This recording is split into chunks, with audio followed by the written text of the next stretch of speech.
Worldwide News for Week 17, 2021. The senior general LTHR McMaster of U.S. responsible for U.S. troops in the Middle East made clear Thursday, April 22, 2021 that the U.S. intends to maintain military influence and the ability to carry out air strikes in Afghanistan after American and NATO troops are withdrawn from the country later this year. The Indonesian submarine KRI Nanggala 402 with 53 crew members on board disappeared on Wednesday, April 21, 2021 at 3 a.m., local Indonesian time, during exercises off the coast of Bali to locate the stricken vessel. According to Indonesian Navy, missing submarine has 72 hours of oxygen left when it was lost. Rescue teams from several countries along with search helicopters and more Navy ships left Bali and a naval base in Java to find missing Indonesian submarine. Time running out for missing Indonesian submarine as U.S. joint search operation. Russia pulls back troops after massive buildup near Ukraine border.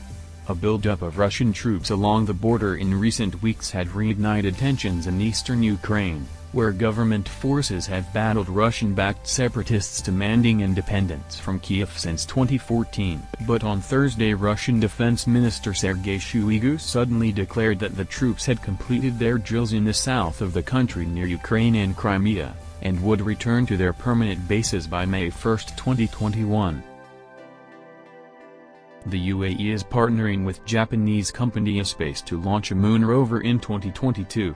Japanese lunar robotics company Espace will deliver a rover built by the United Arab Emirates, UAE, to the moon in 2022, it announced Wednesday, April 14, 2021. A team of engineers and scientists from Mohammed bin Rashid Space Center, MBRSC, in Dubai, are building the rover, while Espace will transport it on a SpaceX Falcon 9 rocket.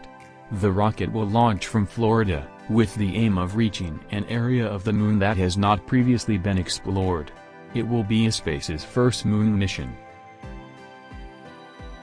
Joe Biden's billions won't stop Bolsonaro destroying the Amazon rainforest.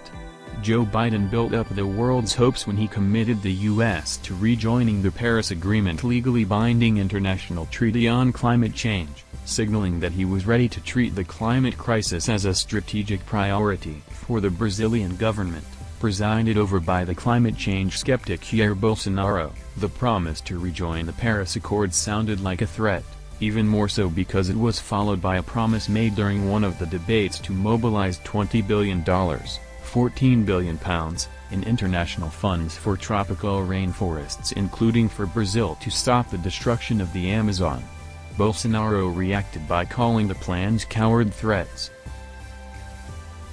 Urgent action on Myanmar is needed, but engaging the junta at the Southeast Asian leaders meeting is a risky gamble. Analysts say the special leaders meeting of the Association of Southeast Asian Nations, ASEAN, on Saturday in the Indonesian capital Jakarta could provide the best chance yet to agree on a pathway out of a crisis in Myanmar, which risks spilling. From 1962 until 2011, successive military regimes ruled Myanmar, formerly known as Burma, with an iron fist, asserting their absolute power over the people through fear and brutality. But 6 years ago, there was hope of change when Aung San Suu Kyi, a Nobel Peace Prize winner and former political prisoner, formed the first civilian government with her National League for Democracy Party, NLD, after winning a landslide in elections. In February 2021, the Tatmadaw detained State Councillor Aung San Suu Kyi, President Win Mint, and other government leaders to take control of the government. At least 82 people were killed in one day in a crackdown by Myanmar security forces. On Friday, April 23, 2021, India recorded 332,730 coronavirus cases, the highest one-day tally anywhere in the world for the second day in a row. Daily deaths from COVID-19 rose by a record 2,263 in the previous 24 hours. India hospital fire as virus cases hit record high.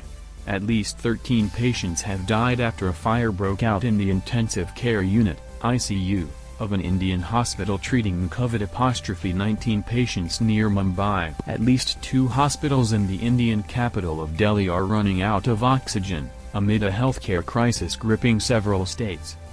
These hospital has 700 patients admitted at the 2 facilities. India added to UK travel red list as it records world's highest ever daily case figure for second consecutive day. UK Prime Minister Boris Johnson cancels his visit to India due to COVID-19 and reduces length of India visit due to COVID-19 situation. The British PM will instead hold a virtual meeting with Prime Minister Modi to launch their plans for the future UK-India partnership. Kindly stay safe, stay home and protect you and your loved ones from novel COVID-19 pandemic. In a fabled desert city Marib, Yemen, a decisive battle could determine Yemen's fate.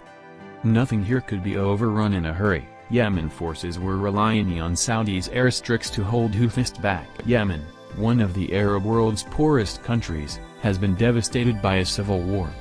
On the surface, Biden's ending support for a grinding 6-year Saudi-led military offensive in Yemen, while still defending Saudi Arabia against any attacks. Yemeni forces wants American government to reconsider their policy.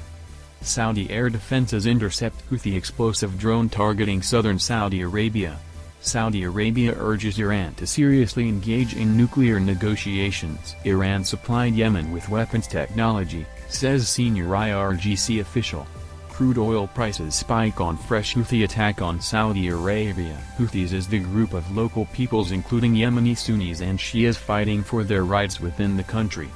They don't want other countries to interface in their matter. Zimbabwe to sell hunting rights for endangered elephants. Zimbabwe will soon start selling rights to shoot as many as 500 elephants this year, the country announced this week. Tinashe Fariwo, a spokesman for the Zimbabwe Parks and Wildlife Management Authority, told CNN Thursday that declining tourism revenue owing to the coronavirus pandemic was among the main reasons for the move. Cristiano Ronaldo selling former Manchester mansion for £3.25 million, $4.1 million, according to listing records. Located in the affluent English village of Alderley Edge, just 15 miles away from his former playing ground at Old Trafford. Mr. Ronaldo, 33, is set to take a £600,000 loss if it sells for that asking price. He purchased the house for £3.895 million, over a decade ago, according to a title document filed with the Land Registry in 2007. Terrence Clark, former Kentucky basketball star, dies in car crash at age 19 on Thursday, April 22, 2021.